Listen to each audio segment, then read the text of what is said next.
Lord Chesterfield said, "We are more than half what we are by imitation. The great point is to choose good models and to study them with care. We're more than half what we are by imitation." And 300-some years ago, René Descartes, the French scientist and philosopher, said, "The chief cause of human errors is to be found in the prejudices picked up in childhood." And the modern philosopher George Santa Anna wrote, "Children insensibly accept all the suggestions of sense and language. Belief then settles down in sullenness and apathy to a narrow circle of vague assumptions, to none of which the mind need have any deep affinity, none of which it need really understand, but which nevertheless it clings to for lack of other footing. The philosophy of the common man is an old wife that gives him no pleasure, yet he cannot live without her, and he resents any aspersions that strangers may cast on her character." People are not naturally skeptics, wondering if a single one of their beliefs can be reasonably preserved. They are dogmatists, angrily confident of maintaining them all. All of this goes to point up the importance of deliberately choosing models we feel are worthy of emulation, and just as deliberately rejecting those which have not proved by the conduct of their own lives that they are worthy of our patterning our lives after. The greatest thing that can happen to a person is to find someone who represents what he himself wants very much to become, a fine model after whom he can pattern his conduct and attitudes. Whenever such a person is faced with a tricky decision, he can ask himself, "What would so-and-so do faced with this situation?" The answer is almost always clear. We have a way of knowing perfectly well what others, whom we know and admire, would do in a given circumstance, or at least we think we do, and it makes our decisions just that much easier, and at the same time tends to keep us on the right track. Going back to the Santa Anna quotation, he said, "People are not naturally skeptics, wondering if a single one of their beliefs can be reasonably preserved. They are dogmatists, angrily confident of maintaining them all."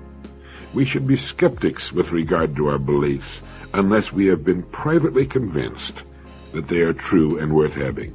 I like the statement of Nietzsche when he said, "The idea is not to have the courage of our convictions. It's to have the courage to challenge our convictions." Another thing that seems to frighten people is the idea that they might be thought to be inconsistent. We should be inconsistent and change as we grow toward maturity and fulfillment. There's nothing wrong in changing our minds. As Emerson put it, a foolish consistency is the hobgoblin of little minds, adored by little statesmen and philosophers and divines. With consistency, a great soul has simply nothing to do. He may as well concern himself with his shadow on the wall. Speak what you think now, and tomorrow speak what tomorrow thinks, though it contradict everything you said today. As Chesterfield said, the great point is to choose good models and to study them with care. Pythagoras was misunderstood, and Socrates, and Jesus, and Luther, and Copernicus, and Galileo, and Newton, and every pure and wise spirit that ever took flesh. To be great is to be misunderstood. Living these days tends to become so complex that we have a way of forgetting what's important, and from time to time it's an excellent idea to return to the basics. Go over the ground rules and make sure we've still got them fixed in our minds. I recently had occasion to do some motivational work with many thousands of employees of one of the country's largest business firms. I found there was a good deal of confusion among the younger people, especially regarding what it takes to succeed. It seems that while most people have no trouble at all understanding cause and effect as it works on bodies in a physics class, they seldom make the connection between this same law and themselves. The law of cause and effect can be restated as it applies to people, but it works much the same way all the same. Every act we perform during our waking lives is a cause, and it will have a corresponding effect. By controlling the acts we perform, we can thus control what will happen to us. Barring a calamity of some sort, which is beyond the area of our personal control, we can, by controlling our thoughts and acts, control our lives. Now, we found that this came as news to a surprising number of young people, as did other information relating to the same law of cause and effect. In restating this law as it applies to successful living, we might say, our rewards in life will always be in exact proportion to our service. For example, you can tell what a business firm is doing for the community by observing what the community is doing for the business firm. If the firm wants a larger slice of community rewards, more sales and profits, let's say, why then it must come up with more service. Again, cause and effect. If any given person wants more in the way of rewards, psychic or tangible or both, he too must find ways of being of greater service. The trouble with so many is that they tend to forget this rule, if indeed they ever really understood it, get themselves into ruts of habit, and operate on minimums. This simply guarantees that they'll receive minimum returns. You'll even hear such people say, I do no more than I have to. Well, I'm not going to do any more than I'm paid to do. Well, these are people who have forgotten, who have never learned the first rule of successful living. They don't understand that they're controlling their own returns. By performing at minimum standards, they're keeping themselves at the bottom of the pile. Standing in the biggest gold mine on earth, they insist upon using a teaspoon instead of grabbing a snow shovel. If a person would form the habit of asking himself every morning while he's taking a shower and getting ready for work, how can I increase my service today? And if he'd then come up with an idea or two, he'd soon find himself at or near the top of the pile. He would find himself receiving all sorts of interesting benefits on and off the job. It's been said that none of us is smart enough to remember everything he knows. Most of us know this simple rule that works like magic in our lives, but we tend to forget it. It's been said that we need reminding as much as we need educating, and from time to time we need to return to the old basic rules. They give meaning and stability in what can otherwise seem like a confusing world. Back when John W. Gardner was president of the Carnegie Corporation and before he became secretary of the Department of Health, Education, and Welfare, he wrote a piece for Harper's Magazine on how to prevent organizational dry rot. It was so good that I clipped it and tucked it away, and here in a much abbreviated form are some of John W. Gardner's rules for keeping an organization young and vital. 1. The organization must have an effective program for the recruitment and development of talent. People are the ultimate source of renewal. The shortage of able, highly trained, highly motivated men and women will be a permanent feature of our kind of society, and every organization that wants its share of the short supply is going to have to get out and fight for it. 2. The organization must be a hospitable environment for the individual. Organizations that have killed the spark of individuality in their members will have greatly diminished their capacity for change. 3. The organization must have built-in provisions for self-criticism, an atmosphere in which uncomfortable questions can be asked. The Turks have a proverb that says, "The man who tells the truth should have one foot in the stirrup." This should not be true of the vital organization. 4. Fluidity of internal structure.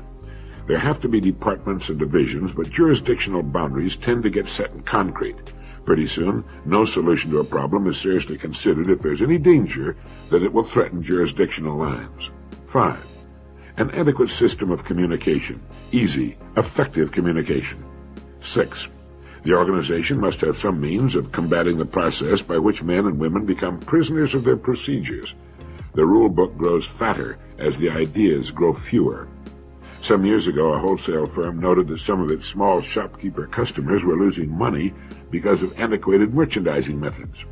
The firm decided that it would be good business to assist the shopkeepers in bringing their methods up to date, but soon discovered that many had no desire to modernize or bring them up to date. They just loved the old money-losing, inefficient ways. 7. The organization capable of continuous renewal will have found some means of combating the vested interests that grow up in every human institution. The lowest employees have their vested interests, every foreman has his, and every department head has his.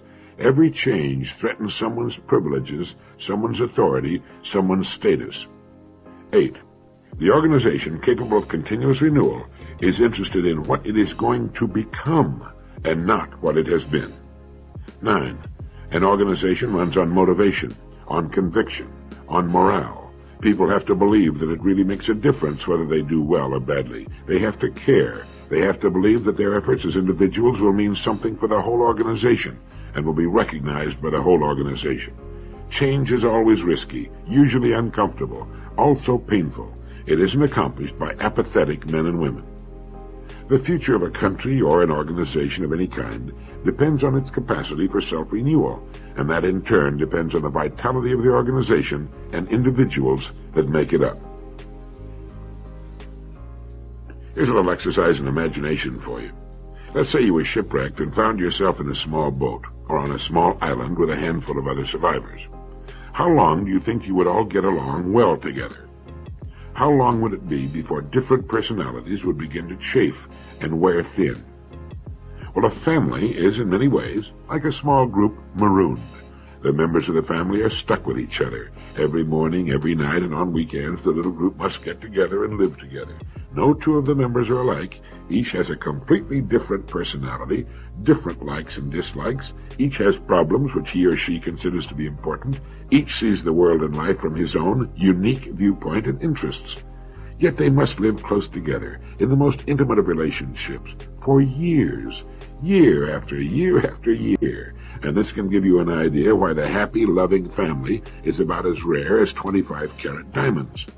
It's also why, in even the best managed and usually happy homes, there are times when visiting these homes is like jumping into a river full of piranhas.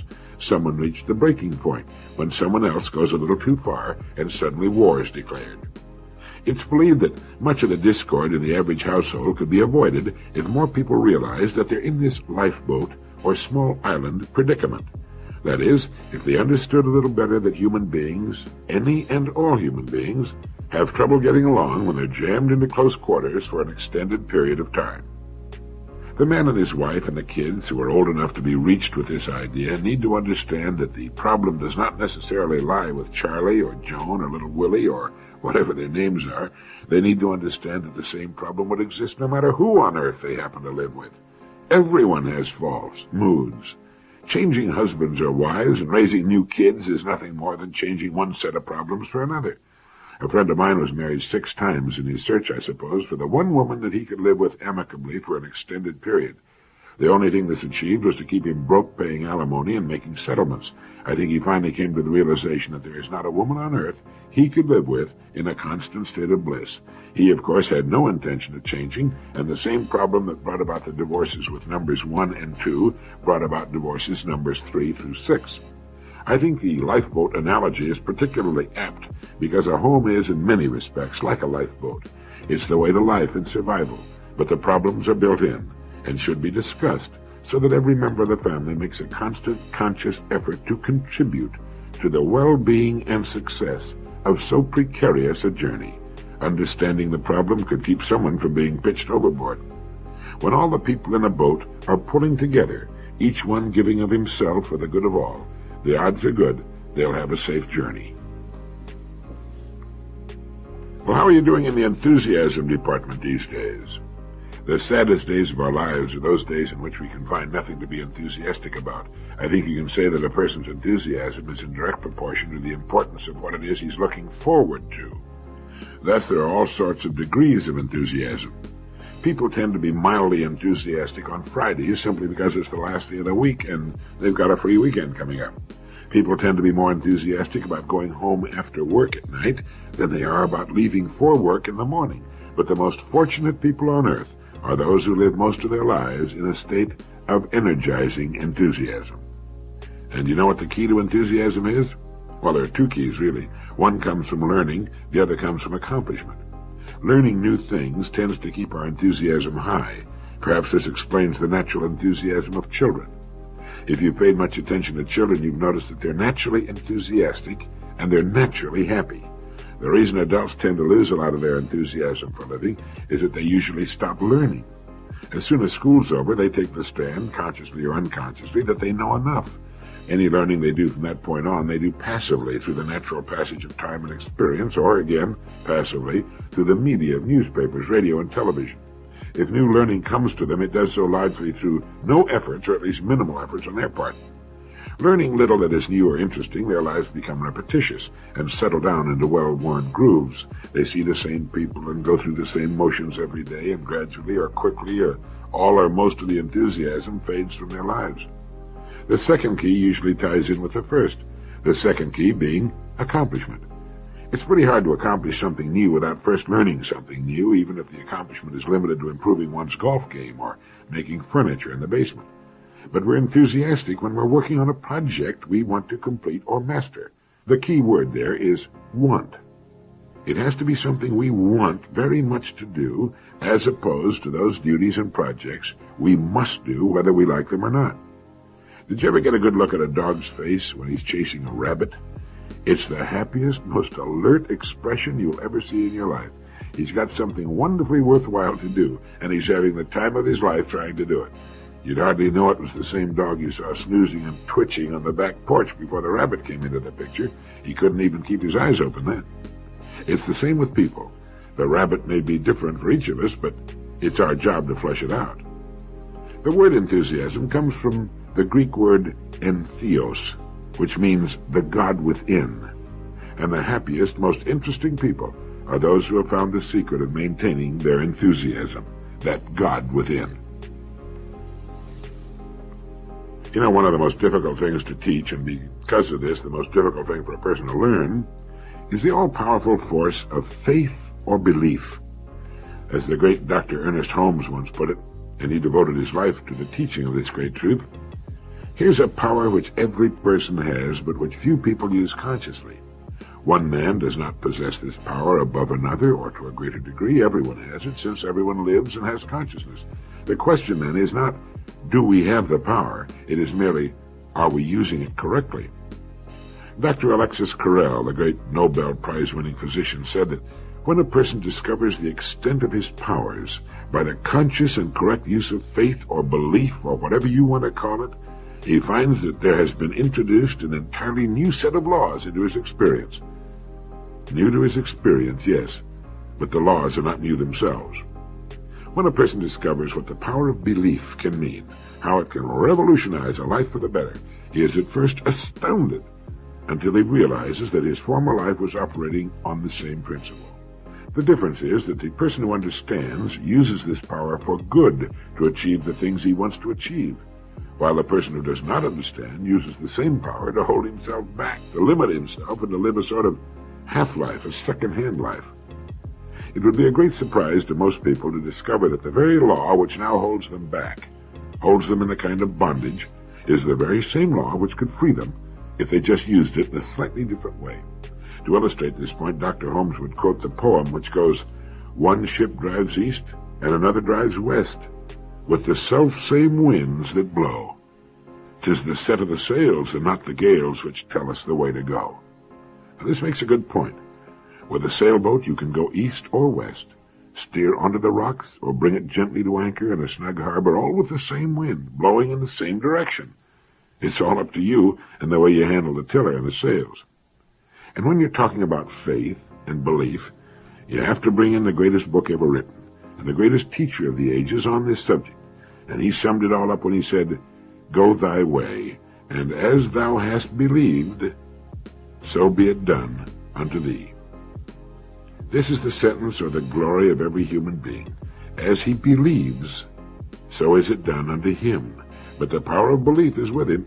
It's his sailboat, and it's his hand on the tiller, whether he knows it or not, or whether he likes it or not. And the same force that leads one person into fulfillment and happiness and abundance keeps another person plodding on the fringes, looking, as Hausmann put it, fearful and afraid at a world he did not make. The pity of it is that the world could be his if he only understood that most difficult thing, to teach or to learn, that we become what we think about, that as we believe, so is it done unto us. It's good for all of us to remember that bit about the sailboat. If the direction we're heading is not to our liking, maybe we need to remind ourselves that we're the ones who are steering the boat. Would you say that you're a wave maker? That is, do you make waves in your pond? Are you a boat rocker, or do you tend to shy away from rocking the boat?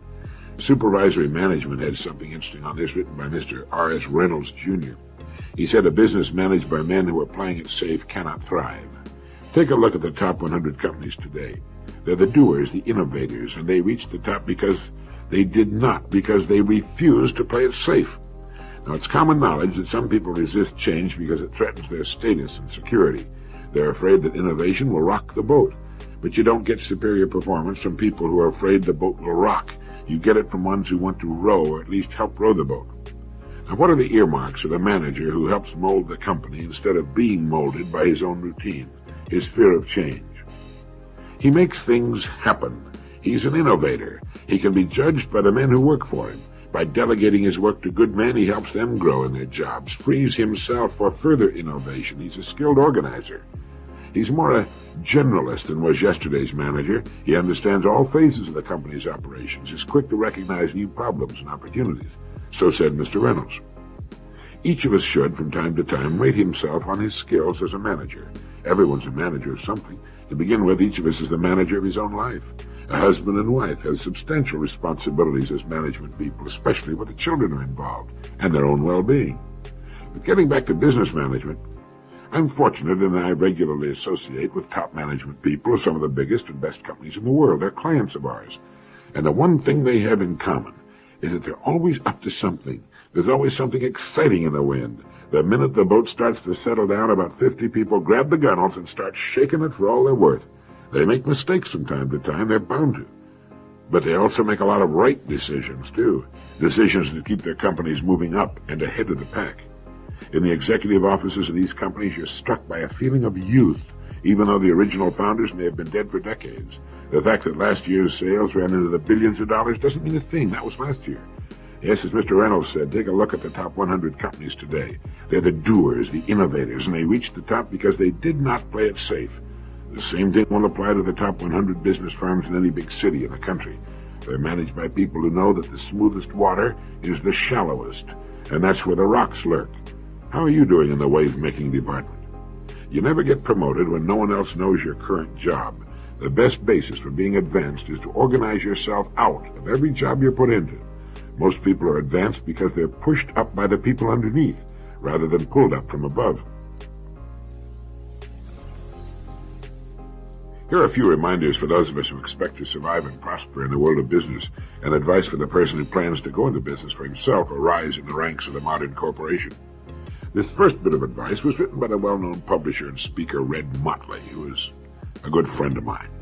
He said, "Accept the fact that people do not need what you have to sell them. You may think they do, but they don't. Accept the fact that needs are not important, but that wants are all important. Millions of people ought to have what you're selling, but until you make them want what you have, they'll never buy it. Remember this. If a man is made to want something badly enough, nothing in the world can stand in the way of his getting it. Nothing happens until somebody sells something. The salesman, the want creator, is a very important person." That's right, Red. It's good. Sometimes we forget who the salesman is.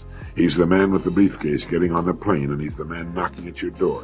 But he's also the man behind the door marked President, and he's the man burning the midnight oil at the advertising agency who knows the truth of Leo Burnett's comment that any fool can write a bad ad, but it takes a real genius to keep his hands off a good one. It was also Leo Burnett who said, after all the meetings are over, the phones have stopped ringing and the vocalizing has died down, somebody finally has to get out an ad, often after hours. Somebody has to stare at a blank piece of paper. This is probably the very height of lonesomeness. Out of the recesses of his mind must come words which interest, words which persuade, words which inspire, words which sell, magic words. I regard him as the man of the hour in our business today. And Mr. Charles Brower, president of BBD&O, wrote, "When you try to formalize or socialize creative activity, the only sure result is commercial constipation. The good ideas are all hammered out in agony by individuals, not spewed out by groups." I'd like to add that this should be of particular interest to that breed of modern executive who carries the delegation of authority to the point where he even expects all good ideas to come from minds other than his own. And quoting Mr. Brower again, he said, "There's no such thing as soft sell and hard sell. There's only smart sell and stupid sell." And since Mr. Brower has the floor, if you would succeed today, remember that this is the great era of the goof-off, the age of the half-done job. The land from coast to coast has been enjoying a stampede away from responsibility. It's populated with laundrymen who won't iron shirts, or when they do, they break your buttons, with waiters who won't serve, with carpenters who will come around someday maybe, with executives whose minds are on the golf course, with teachers who demand a single salary scale so that achievement cannot be rewarded, with students who take cinch courses. In the end, the formula remains the same today. Excellence in every department of your business. Excellence renewed every day. We all know really what it takes to succeed in the world of today, but it's good to be reminded once in a while to reaffirm our belief and start looking in corners for signs of the dust of complacency. Here's something you might find interesting. It's called the 4 Marks of an Educated Person. See if you fit. He speaks and writes clearly and precisely, no matter how much information he may have stored away in his brain. A man is not educated until he's able to use his mother tongue with grace, precision, and clarity. He has a set of values and the courage to defend them. Knowledge and experience have given him the capacity to discriminate not only between right and wrong, but also between the trivial and the significant, between that which is cheap and that which has integrity. He tries to understand his society and how it differs from others. He views these differences with compassion and respect, where the uneducated man sees them as evidence of his own superiority, regarding the customs of others with condescension or contempt. He looks squarely at the world and its problems, and always with hope. He neither rejects nor fears the complexities and the dangers of modern life, but accepts as his responsibility the task of making order out of complexity, opportunity out of danger. It's good, isn't it? How did you do? Did you qualify on all 4 counts? All 4 qualifications are well within the realm of achievement for anyone. To speak and write clearly and precisely, to have a set of values and the courage to defend them, to try and understand our society and how it differs from others, and to look squarely at the world and its problems, and always with hope. The 4 marks of an educated person. They appeared in the Rotarian some time back and were written by Grayson Kirk. And Dunn's Review made an interesting survey on executive wives. 60% of the executives surveyed filled out the questionnaire on the condition that they remain anonymous. Their answers indicate definitely that a wife can spell trouble, both for her husband's career and for the fortunes of his corporation. Most criticism boiled down to these 3 common complaints. The first is that she's a shrew who makes her mate unhappy at home, or she puts on the dog with other executives' wives, or she's a dominating type, pushing her husband along faster than his ability warrants. I get letters from this type occasionally. She'll write and say she thinks her husband should be doing better, going after a better, more challenging job, or getting a raise. My suggestion is always that she let her husband decide what he should or should not do in the job department. If she wants to improve someone, she should start with herself. If she thinks it's so easy to earn more money, she can go out and do it, but she's wise to stay off her husband's back in this regard. Dunn's Review found that the perfect executive wife is well-mannered, gracious, even-tempered, interested in people, sociable, willing to travel, willing to move where her husband's job takes him, patient and sympathetic with her husband's career objective. Now, there are many in the women's lib movement who would object to this very strenuously, but anyway, that's what Dunn's Review found that the perfect executive wife amounts to. Now, should corporations look over the wife before they hire the man? More than 2/3 feel that it is important for top management to meet a man's wife before appointing him to a top position, or vice versa, to meet the woman's husband before she is appointed to a top position. How many times have you heard someone say, perhaps heard yourself say, "Oh, I'm a terrible letter writer. I'm all right until I sit down in front of a sheet of paper and then I just go blank." Well, that's ridiculous. If you're a good, even a fair conversationalist, you can be a very satisfactory letter writer. Write the letter in exactly the same way and using exactly the same words and subjects that you would if the person to whom you're writing were present and sitting across the table from you and you were talking to him. Now, once this is understood, it then becomes a matter of practice. 2 women who, if they were in each other's company, could talk for several hours about things in which both of them have a great deal of interest, will, when writing to each other, have trouble filling a small sheet of notepaper. They could write wonderfully interesting letters to each other if they would write as they would talk if they were together. Each of them could easily fill 10 pages on both sides and provide her correspondent with a charming and interesting interlude reading the letter. The strange thing is that the thought of writing a letter shifts most people into a totally different gear. They suddenly become formal. People they've known for years, and this is also true of businessmen writing business letters, and whose presence would spark an interesting informal conversation, suddenly become distant strangers who must be addressed and written to in a stiff, cold, formal manner. Here are 5 rules semanticists and psychologists have long been recommending to businessmen whose livelihood can be determined in large measure by their ability to communicate. 1. Avoid words that are too familiar or not familiar enough. Overly familiar words tend to make little or no impression. However, your entire audience can be lost in a jungle of obscure words and phrases. 2. Don't confuse or misuse words.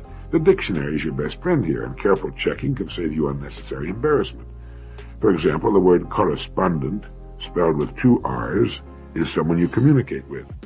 Spelled with 1 R, it's a person involved in a divorce suit. If you're at all in doubt as to the spelling of a word, take a minute to look it up. It's good practice, and you'll often find another good word to add to your vocabulary while you're searching for the one you want to use. In fact, you'll average 5 new words every time you look up a word. 3. Be terse. This is important in business letters, but not at all important in personal letters. 4. Recognize the connotation of a word as well as its denotation. A word's denotation is what it means precisely. Its connotation is what it suggests. To understand the difference, try calling a woman fat instead of plump. 5. Strive for simplicity. The best writing is always simple and easy to read and understand. At every opportunity, use the short, hard, gritty, colorful words that carry a bite and add zest to your correspondence.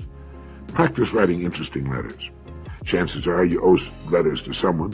Why not answer them? And avoid cliches such as, "I am fine and hope you are the same." You never said that to a person in your life. Your friend should be kept as carefully cultivated as a garden. One of the best ways to keep your friendships warm and close is to work on your correspondence.